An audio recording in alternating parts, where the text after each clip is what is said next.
नमो तस्सा भगवतो अरहतो सम्मा संबुद्धस्सा। बुद्ध और उनका धम्म बाबा साहेब डॉक्टर अम्बेडकर द्वारा रचित कालजयी पुस्तकों के इस रचना संसार में आपका स्वागत है। आप जानते हैं कि इस समय हम लोग बाबा साहेब डॉक्टर अम्बेडकर द्वारा मूल रूप से अंग्रेजी में रचित ग्रंथ द बुद्धा एंड हिज धम्मा, इसका ये हिंदी अनुवाद आप तक पहुंचा रहे हैं। और ये जो हिंदी अनुवाद है, ये हिंदी अनुवाद भदंत डॉक्टर आनंद कौशल्यायन जी का है।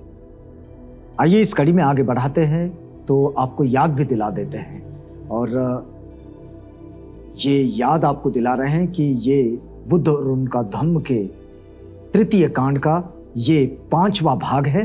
और इस 5वें भाग में हम आगे बढ़ रहे हैं। बाबा साहेब लिखते हैं, एक छोटा सा शीर्षक है, और ये शीर्षक है संसार को धम्म राज्य बनाना, ये सद्धर्म का कार्य है।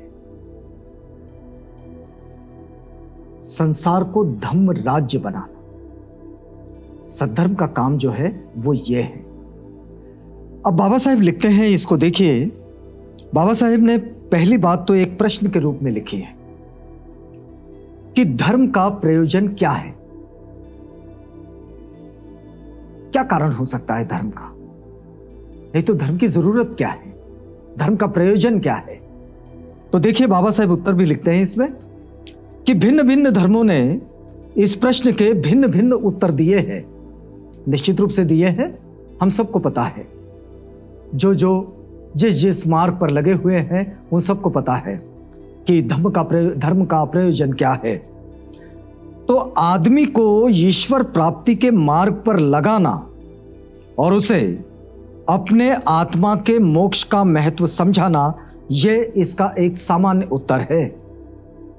यह उत्तर सब लोग देते हैं, जो अपने अपने धर्म में बने हुए हैं वो इसका उत्तर देते हैं। और वे क्या कहते हैं कि आदमी को ईश्वर प्राप्ति के मार्ग पर लगाना यह धर्म का काम है, और उसने मतलब उस आदमी ने उसकी जो आत्मा है उसे आत्मा के मोक्ष का महत्व समझाना, मतलब आदमी को ईश्वर प्राप्ति के मार्ग पर लगाना और उसे आत्मा के मोक्ष का महत्व समझाना, यही धर्म का काम है।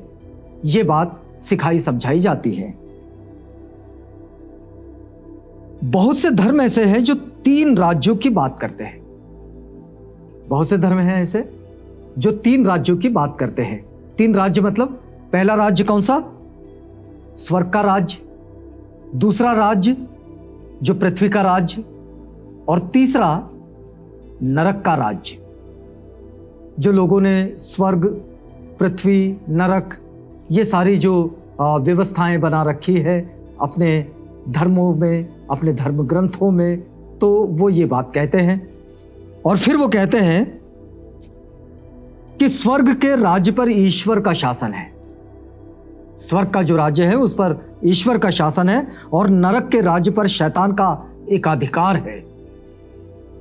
ये सब ईश्वर और शैतान की बातें जो धर्मों की जहां जहां जैसी जैसी मान्यताएं हैं वहां पर ये बात हमें सुनने को मिलती है। पृथ्वी के राज्य के बारे में थोड़ा सा झगड़ा है। धर्मों में पृथ्वी के राज्य पर थोड़ा झगड़ा है। स्वर्ग का राज्य किसी को कोई आपत्ति नहीं है, वे कहते हैं कि इस पर ईश्वर का राज्य है। जो नरक का राज्य है उस पर कहते हैं कि ये शैतान का इस पर एकाधिकार है, और पृथ्वी पर थोड़ा सा झगड़ा है। इस पर शैतान का अधिकार नहीं है, साथ साथ इसे ईश्वर के राज्य के अंतर्गत भी नहीं माना जाता। मतलब पृथ्वी का राज्य जो है उसमें थोड़ा सा झगड़ा है। इसको ना शैतान का एकाधिकार माना जाता है पृथ्वी पर, और ना ही ईश्वर का राज्य के रूप में इसको पूर्ण रूप से स्वीकारा जाता है। अब आशा की जाती है कि शायद किसी दिन ये झगड़ा खत्म हो जाए और लोगों को समझ में आ जाए कि पृथ्वी पर क्या राज्य होता है। कुछ धर्मों में यह माना जाता है कि स्वर्ग का राज्य धर्म राज्य है। ये बड़ी महत्वपूर्ण बात है, धार्मिक शिक्षाओं में मिलती है। और उन धर्मों का ये मानना है कि स्वर्ग का राज्य ये धर्म राज्य है, क्योंकि वहां ईश्वर का सीधा सीधा शासन है और इसलिए वो धर्म राज्य है। कुछ दूसरे धर्मों में स्वर्ग का राज्य पृथ्वी पर नहीं है। कुछ दूसरे ऐसे भी धर्म हैं जो ये मानते हैं कि स्वर्ग का जो राज्य है वो पृथ्वी पर नहीं है, ये केवल स्वर्ग का ही दूसरा नाम है। जो कोई ईश्वर और उसके पैगंबर पर ईमान लाता है वो ही वहां पहुंच सकता है। ये शर्त भी है कि जो ईश्वर पर ईमान लाता है उसे ही वहां जाने का अधिकार मिलता है और वो पृथ्वी पर नहीं है। जो कोई ईश्वर और उसके पैगंबर पर ईमान लाता है वो ही वहां पहुंच सकता है, और जब पहुंचने वाले स्वर्ग पहुंचते हैं तो जीवन के जितने भी भोग विलास के साधन है वे सब उन्हें वहां प्राप्त हो जाते हैं। ये भी एक मान्यता है कि स्वर्ग में वो सारे भोग विलास के साधन उपलब्ध है जो मनुष्य चाहता है और उसे लगता है कि ये भोग विलास है। सभी धर्मों का यही उपदेश है कि आदमी के जीवन का उद्देश्य इस स्वर्ग के राज्य को प्राप्त करना और कैसे प्राप्त करना ये होना चाहिए। लेकिन अमूमन सारे धर्मों की सीख में ये बात मिलती है कि ये जो स्वर्ग का राज्य है, ये जो स्वर्ग का शासन है, यहाँ स्थान मिलना चाहिए, इसको प्राप्त करना, और यही धर्म का उद्देश्य माना जाता है कि स्वर्ग का राज्य प्राप्त करना। तो धर्म का उद्देश्य क्या है? इस प्रश्न का बुद्ध ने सर्वथा भिन्न उत्तर दिया है। यह तो हो गई प्रचलित बात। बाबा साहेब बताते हैं कि तथागत बुद्ध ने इस प्रश्न का कि धर्म का उद्देश्य क्या है, तो इस प्रश्न का बड़ा मार्मिक उत्तर तथागत बुद्ध ने दिया है। और वे कहते हैं, तथागत बुद्ध ने लोगों को यह नहीं कहा कि उनके जीवन का उद्देश्य किसी काल्पनिक स्वर्ग की प्राप्ति होना चाहिए। शब्द बड़ा महत्वपूर्ण है, काल्पनिक स्वर्ग। जिन जिन के पास में स्वर्ग की बात कही गई है उन सब के पास ये कल्पना मात्र है। एक ऐसा नहीं है कि जो इस जीते जी जाकर स्वर्ग को बता सके और ये कह सके कि ये स्वर्ग है और इस स्वर्ग को मैंने देखा और मैंने यहां से आया। ये कहने वाला एक भी नहीं मिलता। तो वहां एक शर्त है कि आदमी मरेगा तब स्वर्ग में जाएगा। अब मरने वाले के स्वर्ग का जीवित लोगों में कितना महत्व है ये तो वे ही लोग जाने जो स्वर्ग की बात करते हैं। लेकिन तथागत बुद्ध ने एक बात बड़ी महत्वपूर्ण कही है और वे कहते हैं कि जीवन का उद्देश्य किसी काल्पनिक स्वर्ग की प्राप्ति नहीं होना चाहिए। उनका कहना था कि धर्म का राज्य इस पृथ्वी पर ही है और वो धर्म पथ पर चलकर प्राप्त किया जा सकता है। यह हो गया उसका उपचार कि धर्म का राज्य इसी पृथ्वी पर है और इस पृथ्वी पर धर्म पथ पर यानी कि धम्म पथ पर चलकर, शिलाचरण के साथ चलकर, सम्यक मार्ग के साथ अपने जीवन को यापन कर वो यहीं इसी पृथ्वी पर प्राप्त किया जा सकता है। उन्होंने लोगों से कहा कि यदि तुम अपने दुख का अंत करना चाहते हो तो हर किसी को दूसरे के साथ न्याय संगत, धर्म संगत व्यवहार करना होगा। तथागत ने जो शर्त रखी है कि यदि तुम अपने दुखों का अंत करना चाहते हो, यदि मैं चाहता हूं कि मेरे दुखों का अंत हो जाए तो मैं दूसरों के संग धर्म संगत और न्याय संगत व्यवहार करूं। और ये जो न्याय संगत और धर्म संगत व्यवहार है तभी पृथ्वी पर धम्म का राज्य स्थापित होगा या फिर पृथ्वी जो है वो धम्म राज्य बन सकेगी।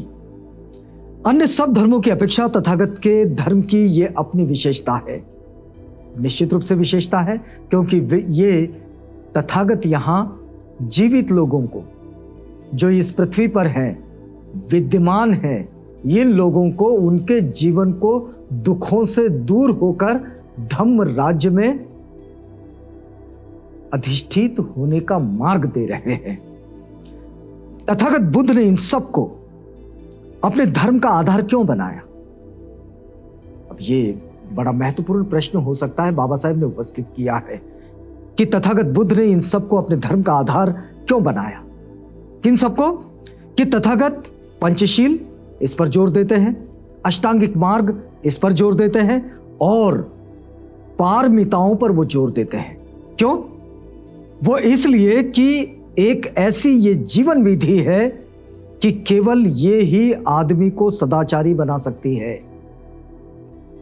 जो आदमी सदाचारी है यानी कि सदाचरण करता है, उसका आचरण अच्छा है। सदाचारी, उसका आचरण अच्छा है, तब कहीं इस पृथ्वी पर धम्म राज्य स्थापित होगा। इसमें क्या क्या है? पारमिताओं का अभ्यास है, सम्यक मार्ग का अभ्यास है जिसे मिडल वे कहा जाता है बौद्धों की शिक्षा में, और पंचशील यानी कि हिंसाचारी ना होना, झूठ ना बोलना, चोरी ना करना, व्यभिचारी ना होना, किसी भी चीज के प्रमाद में ना फंसना। ये जो 5 शील है, इन 5 शीलों को अपने जीवन का अंग बना ले। दुख धीरे धीरे धीरे धीरे कम होते हुए नष्ट ही हो जाएगा। सम्यक मार्ग पर चले, आरूढ़ हो जाए उस पर, और पारमिताओं का अभ्यास करें। बस इतना ही करना है, और इतना करने से आदमी को यह सदाचारी बना सकता है। यह ऐसी जीवन विधि है, तथागत कहते हैं कि ऐसी जीवन विधि है। आदमी के प्रति जो अनुचित व्यवहार करता है, उसी में से आदमी का सारा दुख पैदा होता है। तथागत कहते हैं कि एक आदमी दूसरे आदमी के साथ जब अनुचित व्यवहार करता है, तभी दुख पैदा होता है। दुख के पैदा होने का कारण हमारा 2 लोगों के बीच का अनुचित व्यवहार है। और ये जो अनुचित व्यवहार है, ये हमारे मन के मैला होने से होता है। मन में ईर्ष्या होती है, क्रोध होता है, घृणा होती है, द्वेष होता है, और इसके कारण ये पैदा होता है। तो इससे बाहर जाने का अच्छा रास्ता है पारमिताओं का अभ्यास करना, सम्यक मार्ग पर आरूढ़ हो जाना, और पंचशीलों को अपने जीवनचर्या का आधार बनाना। तो तथागत का मार्ग कितना आसान है, बड़ा सरल है, और इसे धारण किया जा सकता है, इसे ग्रहण किया जा सकता है, इससे अपनी जीवन शैली का अंग बनाया जा सकता है। बाबा साहेब यही बात सिखा रहे हैं, और ये सद्धर्म की चर्चा कर रहे हैं कि सद्धर्म का कार्य क्या होता है। इस बात में हम आगे बढ़ेंगे, लेकिन यहां रुकना होगा क्योंकि ये वक्त पूरा होता है। तो रुकते हैं इस वादे के साथ कि कल आपसे पुनः भेंट होगी, जब हम बुद्ध और उनका धम्म की इस समझ और समझाइश की प्रक्रिया में आगे बढ़ेंगे। तो तब तक के लिए हमें इजाजत दीजिएगा।